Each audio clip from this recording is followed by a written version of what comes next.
नमस्कार मित्रांनो, स्वागत आहे तुमचं आपल्या चॅनलवर. मित्रांनो, आजचा एपिसोड रिव्ह्यू सुरू करण्यापूर्वी तुमच्याशी एक महत्त्वाची गोष्ट शेअर करायची आहे. आता आपले सबस्क्रायबर 50च्या आसपास राहिले आहेत, पण तुम्ही व्हिडिओला व्ह्यूज मात्र 1000-2000पर्यंत देतात. तुम्ही सगळे चॅनलला लाईक आणि सबस्क्राईब करायचं विसरून जात आहेत. तर प्लीज आपल्या चॅनलला नक्की सबस्क्राईब करा आणि आपल्याला लवकरात लवकर पुढे घेऊन जा. चला तर मग सुरू करूयात आजच्या एपिसोडचा जबरदस्त रिव्ह्यू. तर कथेच्या सुरुवातीला आपण पाहतो की मंजिरी तिच्या खोलीत असते आणि तिथे नर्मदा येते. मंजिरीला पाहताच नर्मदा लगेच आपले शब्द बदलते आणि बोलते, मंजिरी मंजिरी बहिणी, ऐक ना, तू गेली होतीस ना मंदिरात, मिळाला ना खजिना? त्यावर मंजिरी विचारते, कसला खजिना आणि काय बोलतेस तू नर्मदा? तेव्हा नर्मदा त्यावर उत्तर देते, अगं ते नाही का, आम्ही तुला सांगितलं होतं, मीरा त्या मंदिरात गेली होती, मला खात्री आहे तिला खजिना बिलकुलच मिळाला नसणार.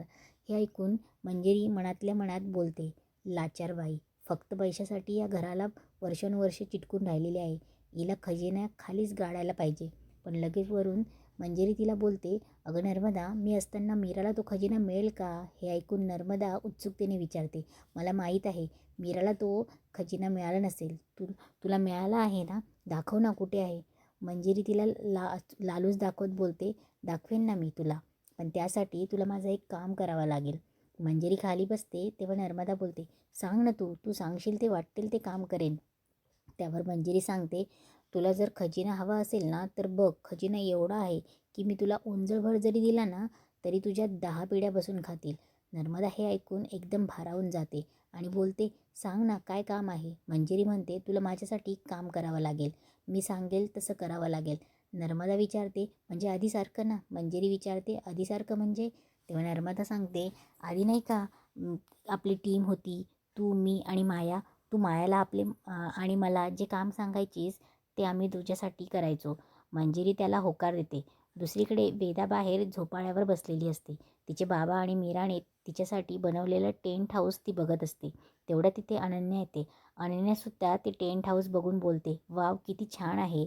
ती वेदाजवळ जाऊन बसते आणि तिला समजावत बोलते, वेदा बघ, बाबाने तुझ्यासाठी किती छान टेंट हाऊस बनवलं आहे. तो तुझ्यावर खूप प्रेम करतो. तू त्याच्याशी बोलत नाही आहेस ना? बघ, तो मीरामुळे बदलला आहे हे मी सांगू शकते, पण तू त्याच्याशी बोलत नाही आहेस ना, म्हणून त्याला खूप त्रास होतोय. अनन्या वेदाला समजवण्याचा प्रयत्न करत असते की बाबा तिच्यासाठी किती करतोय, पण वेदा दुसरीकडे तोंड फिरवून घेते. अनन्या मग विचारते, बरं वेदा, तू पास्ता खाणार का? मी तुझ्या आवडीचा पास्ता तुझ्यासाठी बनवून आणते. अनन्या पास्ता बनवायला निघून जाते. वेदा मनातल्या मनात विचार करायला लागते, बाबा माझ्यासाठी किती करतोय? त्याने खरंच माझ्या अंबिका आईला मारलं असेल का? वेदा स्वतःशीच हा प्रश्न विचारत असते. तेवढं तिथे मंजिरी येते. मंजिरी टेंट हाऊसकडे बघते आणि लगेचच वेदाजवळ जाऊन बसते. ती विचारते, वेदा, हे काय आहे? वेदा उत्तर देते, ते बाबांनी माझ्यासाठी बनवलं आहे. मंजिरी पुन्हा तिच्या डोक्यात विष कालवायला लागते. अगं, तुझा बाबा आहे ना, हा मुद्दाम करतोय. तो आत्ता तुझ्याशी एवढा चांगला वागतोय कारण तू सगळं मागचं विसरून जावंस आणि तुमच्या मागच्या आठवणी ताज्या व्हाव्यात. पण तुला माहिती आहे ना, तो तुझ्या अंबिकाईशी आणि तुझ्याशी कसा वागला आहे? मंजिरी पुन्हा वेदाच्या डोक्यात अथर्व आणि मीराबद्दल राग भरवून देते. तिथे निघताना मंजिरीच्या हातात एक लायटर असतं. तिथे लायटर तिथेच ठेवून निघून जाते. वेदा शांत बसलेली असते आणि अचानक तिचा हात त्या लायटरवर पडतो. वेदा लायटर हातात घेते, ते पेटवते आणि एक विचित्र स्माईल करते. इकडे मीरा तिच्या खोलीत खूप टेन्शनमध्ये असते. ती मनात बोलते, खूप वेळ झाला, मला तर रुद्रकेतूंना भेटून यायला हवं होतं, ताई अजून आलेली नाही आहे. तेवढ्यात तिथे अथर्व येतो. तो मीराला चिंतेत पाहून विचारतो, मीरा, एक काम कर ना, तू एकदा मला सांगूनच टाक. मीरा विचारते, काय? तेव्हा अथर्व बोलतो, तू कितीही टेन्शनमध्ये असली आणि तुला कितीही त्रास होत असला तरी मी तुला प्रश्न विचारायचे नाहीत का? नाहीत. मीरा म्हणते, अहो असं नाही आहे. तेव्हा अथर्व बोलतो, मग सांग ना, काय झालं आहे? मीरा सांगते, मला पुन्हा मंदिरात जावं लागेल. तेव्हा अथर्व लगेच बोलतो, एवढंच ना, तर चल ना, मग जाऊयात आपण. मीरा अडखळत बोलते, नाही नको. अहो वेदा. तेव्हा अथर्व तिला बोलतो, अगं वेदासाठी अनन्या आहे ना, तू नको त्याची काळजी करू. आणि तू जातेस तर एकटी नको जाऊस, मी पण तुझ्यासोबत येतो. मीरा बोलते, अहो पण तुम्हाला माहिती आहे ना, अनन्याताई असल्या तरी ती मंजिरी वेदाला काहीही करू शकते. अथर्व मीराला जवळ घेतो आणि बोलतो, मीरा, तूच म्हणाली होतीस ना की मंजिरी वेदाला काहीही करणार नाही, त्यामुळे तू काळजी नको करू. मंदिरात जायचं आहे ना, मी तुझ्यासोबत येतो.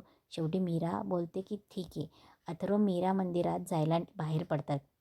तर बाहेर टेंट हाऊसला आग लागलेली असते. दोघेही भयंकर घाबरतात. मीरा ओरडते, आग कशी लागली? वेदा, वेदा कुठे? वेदा मागे झोपाळ्यापाशी उभी असते. अथर्व मीराला थांबायला सांगतो. पण मीरा धावत वेदाकडे जाते आणि विचारते, वेदा तुला काही झालं नाही ना? वेदा तिचा हात झटकून देते. अथर्व पटकन आतून पाणी आणून आग भिजवायला लागतो. मीरा वेदाला विचारत असते, वेदा पण वेदा तिच्याकडे बघतसुद्धा नाही. अथर्व घाईघाईत आग भिजवतो. तेवढ्यात अनन्या पळत येते आणि विचारते, आग कशी लागली? अथर्व तिला बाजूला व्हायला सांगतो. अनन्या वेदाकडे जाऊन विचारते, वेदा तुला कुठे लागलं नाही ना? मीरा अनन्याला बोलते, तुम्ही तिला विचारा ना, तिला कुठे लागलं नाही आहे ना म्हणून. वेदा अनन्याला मिठी मारते.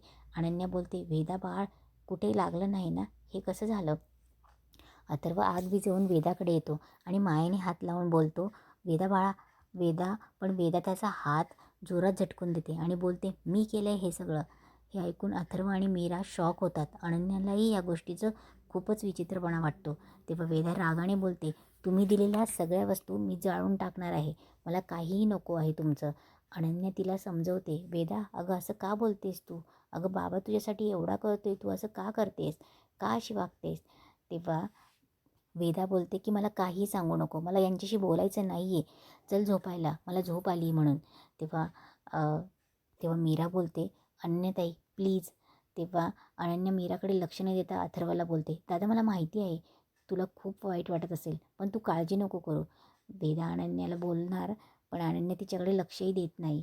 तेव्हा अनन्या अथर अनन्या अथर्वला हेही सांगते की आज मला तसंही काम आहे म्हणून मी लवकर झोपणार नाही, मी तिच्यासोबत थांबते.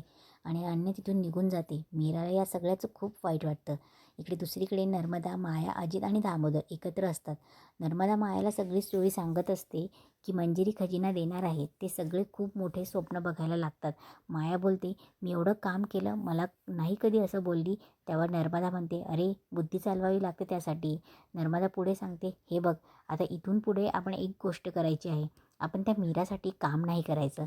आपण पहिले करत होतो ना तसं मंजिरीसाठी काम करायचं. अजित मायाला सांगतो.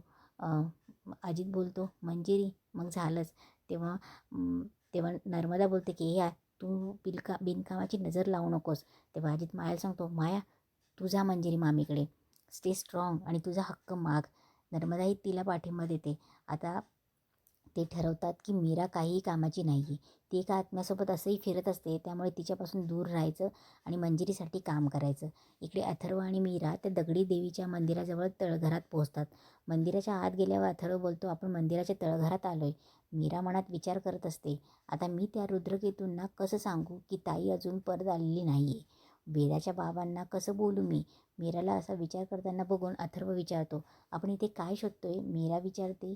तेव्हा अथर्व बोलतो की कुणाला शोधतोय? तेव्हा अथर्व विचारल्यावरच मीरा बोलते की एक वृद्ध व्यक्ती आहे आणि ते त्या दगडात आहेत. अथर्व आश्चर्याने बोलतो, दगडात?